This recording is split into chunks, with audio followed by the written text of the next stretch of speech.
एक बार की बात है, एक लड़का था। वो एक लड़की से बहुत प्यार करता था, लेकिन लड़की अंधी थी। वो लड़का उस लड़की का बहुत ख्याल रखता था और हमेशा उसे खुश रखने की कोशिश किया करता था। वह लड़का जब भी उस लड़की से मिलता था तो वह लड़की उस लड़के से हमेशा यही कहती थी, अगर मेरी आंखें होती तो मैं तुम्हें देख पाती और पूरी ज़िंदगी तुम्हारे साथ रहने के लिए तुमसे शादी कर लेती।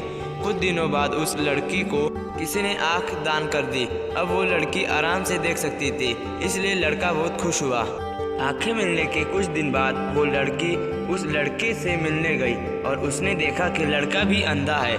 लड़के ने कहा कि अब आप देख सकती हो, इसलिए जी भर के देख लो, और क्या अब हम शादी कर सकते हैं? लड़की ने बिना कुछ सोचे समझे ही झट से मना कर दिया और बोली, नहीं, मैं एक अंधे से शादी कैसे कर सकती हूँ। लड़का उसकी बात सुनकर मुस्कुराया और लड़की के हाथ में एक लेटर देकर वहाँ से चला गया। उस लेटर में लिखा था, तुम जहाँ भी रहो सदा खुश रहना और मेरी आंखों का ख्याल रखना। रवि और अनीता की पहली मुलाकात कॉलेज के दिनों में हुई थी। अनीता की आंखों ने पहली नज़र में ही रवि को अपने प्यार के मोहजाल में फंसा लिया था और रवि भी बिना कुछ सोचे समझे उसकी तरफ खिंचता जा रहा था। धीरे धीरे यह प्यार परवाना चढ़ने लगा। दोनों लोग लगाने की कुदरत ने उनको एक दूसरे के लिए ही बनाया है। दोनों ने निश्चय किया कि जब उनकी पढ़ाई खत्म होगी और रवि को किसी कंपनी में अच्छी जॉब मिल जाएगा, तब वह अपने माता पिता से अपनी शादी की बात करेंगे। वक्त गुजरता गया और रवि को एक मल्टीनेशनल कंपनी में अच्छे पैकेज पर जॉब भी मिल गया। रवि अनीता को बहुत प्यार करता था और अनीता भी जान से ज़्यादा रवि को चाहती थी।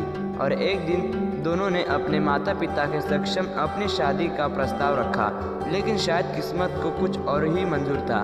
कहते हैं ना कि दुनिया का हर शख्स किस्मत के बारे में जानता ज़रूर है, लेकिन किस्मत में क्या लिखा होता है वह कोई भी नहीं जानता। अनीता के माता पिता किसी भी हालत में अपनी बेटी का हाथ रवि के हाथ में सौंपना नहीं चाहते थे, क्योंकि दोनों की जाति अलग अलग थी और अनीता के पिता अंतर्राज्यीय विवाह में बिल्कुल भी भरोसा नहीं करते थे। उन्हें यह रिश्ता पसंद नहीं था। जब बात बिगड़ने लगी तो रवि अलग होने के लिए तैयार हो गया। वह अनीता की नज़रों से बहुत दूर हो गया।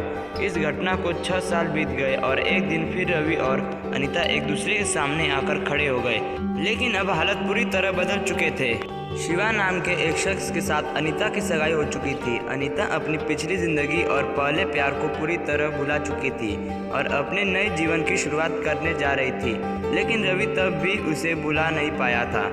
उसने सगाई तोड़ने के लिए अनीता को मनाया भी, लेकिन वह असफल रहा। किसी ने सच ही कहा है कि प्यार को पाने के लिए आदमी किसी भी हद तक जा सकता है। रवि भी अपने प्यार को पाने के लिए हैवानियत की हद तक जा पहुंचा। उसने किसी भी तरह शिवा को रास्ते से हटाने का मन ही मन फैसला कर लिया और क्रोध में आकर 2002 में उत्तरी दिल्ली के एक इमारत की 7वीं मंजिल से शिवा को फेंक दिया। शिवा की मौत के आरोप में रवि की गिरफ्तारी हुई।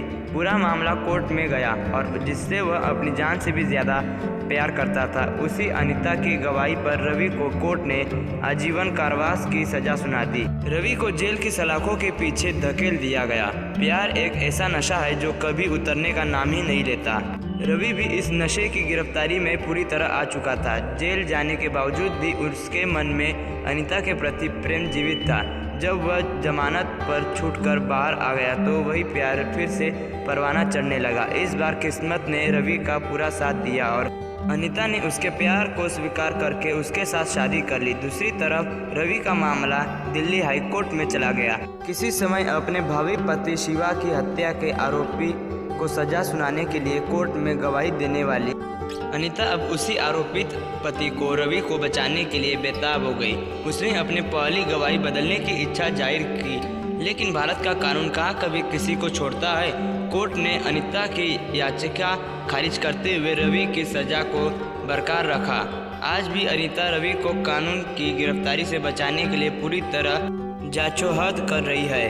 किसी ने गलत नहीं कहा कि प्यार और युद्ध में सब कुछ जायज़ होता है।